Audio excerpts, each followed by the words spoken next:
Hello everyone, मैं हूं Prakash Chandra, assistant account officer CGPSC 2015 batch. तो मेंटर्स ज्ञान आपके लिए लेके आ रहा है दर्शन शास्त्र का विषय, जो कि मेंस का पेपर 6 का पहला पार्ट है, जो कि इसमें से 75 नंबर के क्वेश्चन आपसे पूछे जाएंगे।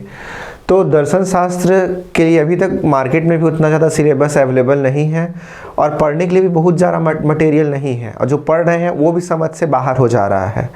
तो अपन देखते हैं इस सिलेबस में, और इस चैनल के माध्यम से हम पूरे कंप्लीट सिलेबस को यहाँ पर कंप्लीट करेंगे। और ये हमारा इंडेक्स, आप जब भी आप CGPSC के साइट पे जाएंगे और वहाँ पे आप देखेंगे कि दर्शन शास्त्र का सिलेबस खोल के देखेंगे तो वो अरेंज्ड फॉर्म में नहीं है। तो ये जो मेरा इंडेक्स है वो अरेंज्ड फॉर्म पे आपके सामने यहाँ पर दिख रहा है। तो देखते हैं कि हम अगर सिलेबस स्टार्ट करते हैं तो किस सीक्वेंस में अपने सिलेबस को कंप्लीट करेंगे। तो ये देखिए, हमने यहाँ पे 15 चैप्टर के रूप में इसको डिवाइड किया है, और 15 चैप्टर के अंदर भी क्या है, सब डिविजन्स बनाए गए हैं। जैसे 1 के अंदर 1, 2, 3, 2 के अंदर 1, 3 के अंदर भी इतने सारे पार्ट्स हो गए हैं। तो इस प्रकार से डिवीज़न के अंदर भी सब डिवीज़न है। तो देखिए, जैसे पहला चैप्टर में हम देखेंगे दर्शन शास्त्र का परिचय, स्वरूप और विषय क्षेत्र। तो ये तीनों क्या चीज़ें हैं, दर्शन शास्त्र में होता क्या है, आप दर्शन शास्त्र से क्या समझते हैं। उसके बाद क्या है स्वरूप। स्वरूप मतलब दर्शन शास्त्र के क्या गुण हैं, कैसा है वो पढ़ने में, वो सब्जेक्ट क्या है।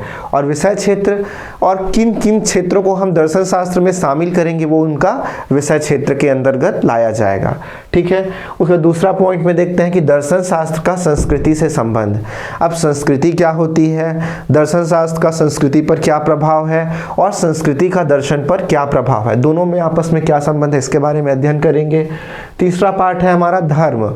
धर्म का अभिप्राय, धर्म क्या होता है, धर्म क्या है, दर्शन क्या है, धर्म और दर्शन पे क्या संबंध है, धार्मिक सहिष्णुता क्या है, पंथ निरपेक्षता क्या है। जैसे हम पंथ निरपेक्षता किसे बोलते हैं, जहाँ पर धर्म का कोई भी प्रभाव नहीं होता है, कोई भी डिसीजन कैसे लिया जाता है, धर्म से परे उसके बारे में निर्णय लिया जाता है, वो है पंथ निरपेक्ष। तो इसी प्रकार हम आगे चलते हैं, भारतीय दर्शन और पाश्चात्य दर्शन में क्या अंतर है। जैसे कि भारतीय दर्शन हो गया, भारतीय दर्शन क्या होता है, सत्य को केवल अनुभव करना चाहता है, और पाश्चात्य दर्शन केवल सत्य को जानना चाहता है। वैसे ही और भी बहुत सारे अंतर है जो हम टॉपिक में देखेंगे। उसके बाद आते हैं अशुभ की समस्या और नैतिक मूल्य, नैतिक दुविधा, प्रशासन पे नैतिक तत्व, लोक सेवक हेतु आचरण संहिता, भ्रष्टाचार, इन सब के बारे में हम देखेंगे चैप्टर 4 में। अब देखिए, जैसे अशुभ क्या है, अशुभ क्या होता है, जैसे शुभ का ना होना ही क्या होता है, अशुभ कहलाता है। वैसे ही प्रशासन के नैतिक तत्व में आ जाएगा सत्यनिष्ठा, उत्तरदायित्व और पारदर्शिता। तो इन तीनों का प्रशासन पे क्या महत्व है, विशिल ब्लोअर की क्या भूमिका है, लोक सेवकों के हेतु प्रशासन पे जब वो जाते हैं, आप भी जब CGPSC के पद पर चयनित होकर जाएंगे तो वहाँ पर आपका आचरण कैसा होना चाहिए, तो लोक सेवकों हेतु आचरण संहिता दिया गया है। उसके अलावा है भ्रष्टाचार, इन्हीं लोक सेवकों हेतु आचरण संहिता और प्रशासन में नैतिक तत्व को ही अपनाकर आप भ्रष्टाचार को कम कर सकते हैं। तो भ्रष्टाचार के क्या कारण हैं, क्या प्रभाव है, क्या उपाय हैं दूर करने के, उनके बारे में देखेंगे। उसके बाद आते हैं अगला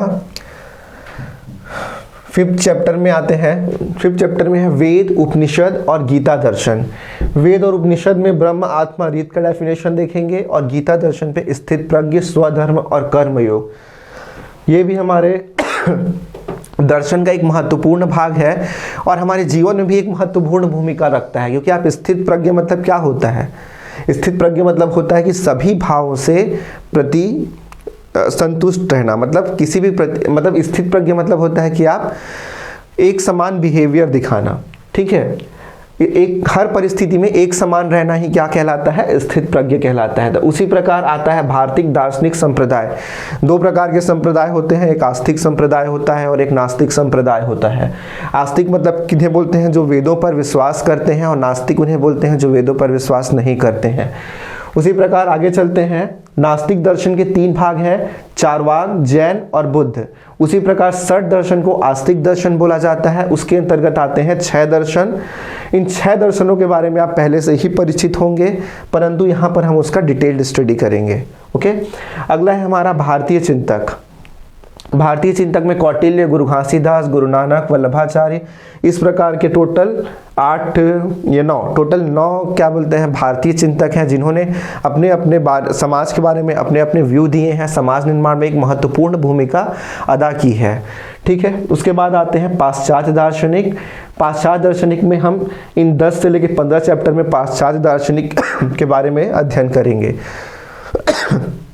तो बने रहिए इस चैनल पर, हम पूरा कंप्लीट सिलेबस आपके लिए लेकर आएंगे। और अगर आपको लगता है कि और भी कुछ चाहिए तो आप कमेंट में आप बताइए क्या इस सब्जेक्ट पढ़ने के लिए आप तैयार हैं या नहीं हैं। Thank you.